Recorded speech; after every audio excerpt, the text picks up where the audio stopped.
Il y a des lieux qui ne demandent pas à être vus, et des secrets qui, lorsqu'on les réveille, ne se rendorment jamais. Voici l'histoire d'un lac, qui parle encore à ceux qui ont le malheur de l'écouter. Bienvenue dans Chroniques interdites. 1. Une pause qui vire au cauchemar. Été 2008. Camille, 30 ans, décide de s'éloigner de Paris après un burn-out. Elle loue un petit chalet au bord du lac Noir, un plan d'eau perdu dans les montagnes, un endroit calme, propre, presque trop silencieux. Le propriétaire lui dit en souriant « Vous êtes seul au bord du lac, personne d'autre n'a voulu de ce chalet. » Elle rit nerveusement. Il ne rit pas en retour. 2. Le lac qui respire, narrateur. Dès sa première soirée, Camille remarque quelque chose d'étrange. Chaque fois que le vent se lève, l'eau du lac bouge avec une lenteur anormale, comme si la surface respirait. Un soir, depuis la terrasse, elle entend un bruit. Un léger toc, toc, venant du lac.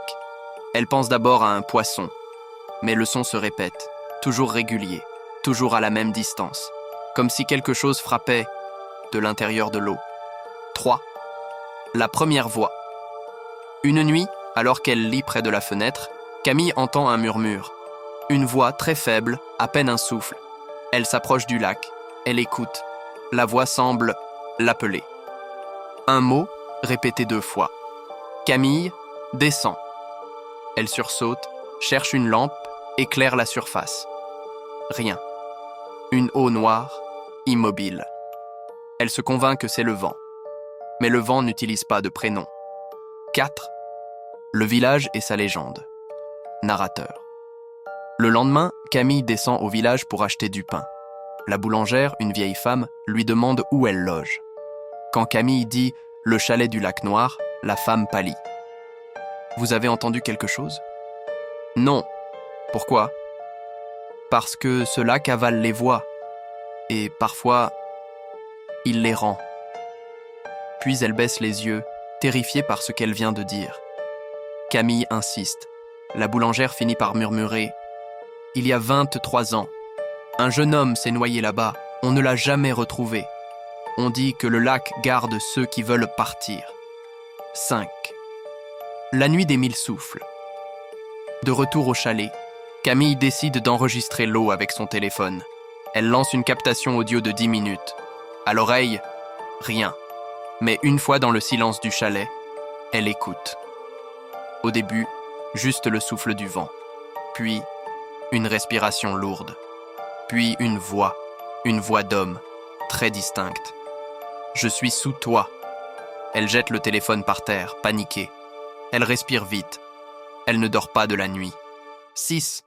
La vérité du propriétaire. Le lendemain, Camille confronte le propriétaire. Il finit par craquer. « C'est vrai. Oui, quelque chose vit là-dessous. » Il lui raconte qu'en 1985, un jeune homme a disparu dans le lac. Pas noyé. Disparu. Sans remous, sans trace, comme happé. Pendant des semaines, les gens ont entendu une voix dans l'eau. Puis tout s'est arrêté, jusqu'à l'arrivée de Camille. Il n'a jamais parlé à personne depuis 30 ans. Pourquoi vous ? 7.